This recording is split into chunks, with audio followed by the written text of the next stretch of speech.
Singkat cerita, 7 tahun kemudian, terlihat sebuah poster bertuliskan angka 2 dengan bertuliskan Kosim Nugraha. Sepertinya ia mencalonkan diri sebagai lurah. Dan sepertinya di sana juga ada sebuah acara pertunjukan. Rupanya Pak Kosim sedang mengadakan pesta acara sunatan untuk Didi, yang kini sudah bertumbuh besar. Di sana juga terlihat Pak Soleh beserta istrinya, yang akan menjadi rival Pak Kosim sebagai calon lurah. Nampaknya Pak Kosim di sini bukanlah orang yang ramah. Ia adalah seorang tokoh kaya yang angkuh akan dirinya. Sementara Pak Soleh adalah tokoh yang alim, mempunyai budi pekerti yang baik, dan tidak sombong. Maka dari itu, meskipun mereka sedang dalam pencalonan diri sebagai lurah, namun Pak Soleh tetap menganggap Pak Kosim sebagai kerabatnya. Sementara itu, terlihat di mana Didi sedang diarak oleh warga dan dipersiapkan untuk penyunatan. Tampak juga salah seorang paparazi mengambil fotonya dari berbagai sudut. Kini ia tiba di tempat atraksi. Dari kejauhan, nampak terlihat Dorman mengintai dari kejauhan. Nampak ia membaca sebuah mantra. Seketika ia mempengaruhi kesadaran Didi. Rupanya ia sedang jahil. Tiba-tiba pemain atraksi yang tadinya kebal senjata kini menjadi mempan senjata. Seketika tangan dari salah seorang pemain itu putus terkena goloknya sendiri. Sementara pemain atraksi lainnya, terpotong lidahnya. Seketika itu juga terjadi kepanikan massal. Didi tertawa.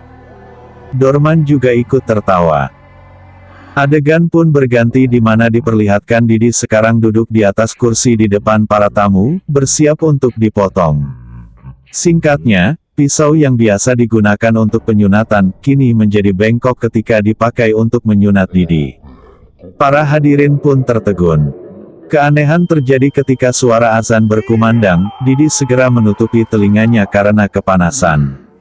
Para tamu pun diusir oleh Pak Kosim karena merasa malu. Di sini, Emawati berusaha memanfaatkan keadaan untuk memeras Pak Kosim. Rupanya ia mengetahui segala rahasia atas keanehan yang terjadi di dalam keluarga ini. Ia mengancam akan mengungkapkannya ke semua warga jika tak diberikan uang, yang mana, secara otomatis itu akan mempengaruhi suara dari warga di saat pemilihan lurah nantinya. Jadi mau tak mau Pak Kosim pun menyodorkan sejumlah uang. Selanjutnya, Didi yang kesakitan di kamarnya kini berusaha ditenangkan oleh ayah dan ibunya. Pada adegan selanjutnya, terlihat sebuah gambar foto yang sedang dicuci guna dicetak. Namun, justru yang keluar bukanlah gambar Didi, melainkan gambar Albert Einstein. Albert Dominic. Bisa melawak juga rupanya nada suara mas-mas Google satu ini. Lanjut.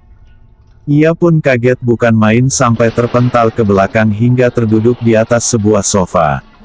Setelah merasa tenang, ia bermaksud ingin menyalakan lampu akan tetapi mati dengan sendirinya. Lanjut coba lagi, mati lagi, coba lagi. Mati lagi. Dan seterusnya sampai saklar lampunya dol. Di dalam kegelapan ruangan tiba-tiba, pintu terbuka dengan sendirinya tanpa disentuh dan diberikan aba-aba. Sementara tali tempat menggantungkan foto, bergerak tak beraturan. Ia masih bisa mengontrol dirinya. Salah satu foto terjatuh, di mana terdapat gambar Albert Dominic yang sedang bergerak-gerak. Dirasa aneh, ia pun terkaget dan melempar foto itu. Kini ia panik dan berteriak. Tiba-tiba, muncul sosok kepala manusia berambut putih yang mengagetkannya. Apakah kalian juga kaget? Berarti sama dengan saya. Sungguh membagongkan memang. Di tempat lain, tampak Pak Kosim terbangun dari tidurnya. Kembali ke fotografer. Ia sedang ketakutan, pergi berkendara sekencang-kencangnya menggunakan sebuah motor.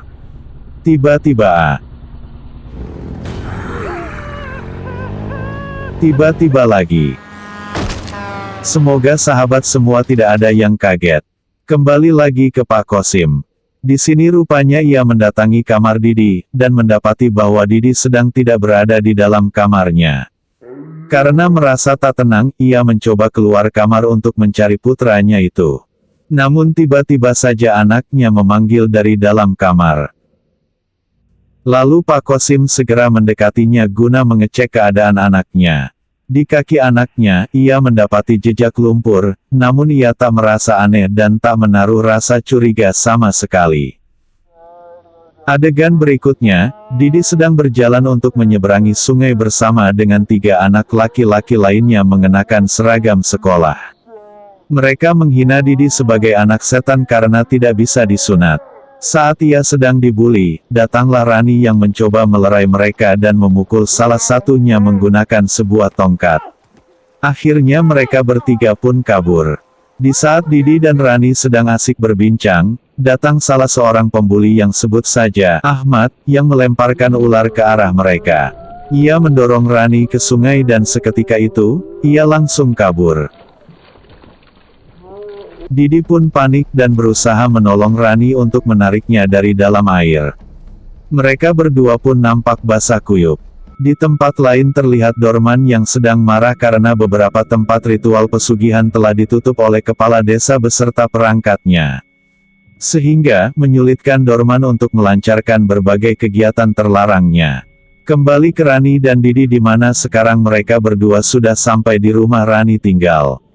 Mereka disambut oleh Pak Soleh, ayah Rani dan juga Pak Ustadz sebut saja Ustadz Yasa di depan rumah. Sementara, di dalam rumah Ibu Yeni sudah menunggu sembari menyiapkan hidangan masakan. Pak Kosim berucap terima kasih kepada Didi yang sudah menyelamatkan Rani anaknya. Ibu Yeni juga menyodorkan sepiring makanan supaya dimakan oleh Didi. Sebelum makan, Pak Ustadz mengajak Didi untuk memimpin doa sebelum makan. Tapi Didi menjawab jika ia tak bisa membaca doa. Seketika ia pun lari meninggalkan rumah tersebut. Ketika sedang berada di perjalanan, ia melihat Ahmad dari kejauhan sedang berjalan membawa alat pancing menuju ke kali. Sepertinya ia ingin memancing. Didi yang masih dendam pun mengikutinya dari belakang. Didi melihat ke sekitar untuk memastikan tidak ada orang yang melihat posisi mereka. Setelah dirasa aman, Didi yang gelap mata itu pun lekas mendorong Ahmad yang seketika itu langsung terjatuh. Didi pun lari ke suatu tempat untuk menggiring Ahmad supaya mengikutinya. Di sana terdapat sebuah bangunan yang aneh. Terlihat mirip sebuah lorong. Ahmad berteriak mencari di mana Didi sekarang bersembunyi. Ahmad terus berlari menelusuri bangunan itu. Hingga ia berhenti di suatu titik sebuah lokasi yang tiba-tiba.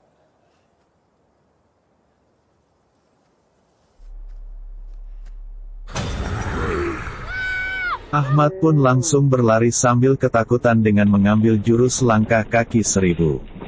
Dari arah lain juga tampak sebuah delman, atau andong, atau dokar, sedang berlari sangat kencang dari arah berlawanan. Namun setelah mereka berpapasan, seketika, terlihat kaki Ahmad terputus dengan penuh cairan berwarna merah karena terlindas oleh roda delman. Ia berteriak kesakitan sekaligus ketakutan melihat kondisi yang dialaminya itu. Adegan pun berpindah di mana sekarang Didi sudah berada di rumahnya dan bermain sepeda. Ia berputar-putar mengitari sumur yang ada di rumahnya. Seperti kitiran, tiba-tiba terdengar suara salam dari luar. Ibu Laras pun bergegas ke depan untuk membukakan pintu. Rupanya, itu adalah Rini dan Bu Yuni yang sedang bertamu, yang bermaksud untuk mengembalikan pakaian Didi yang semula basah kuyup. Rini pun ke belakang bermaksud untuk mencari Didi di tempat di mana tadi Didi bermain.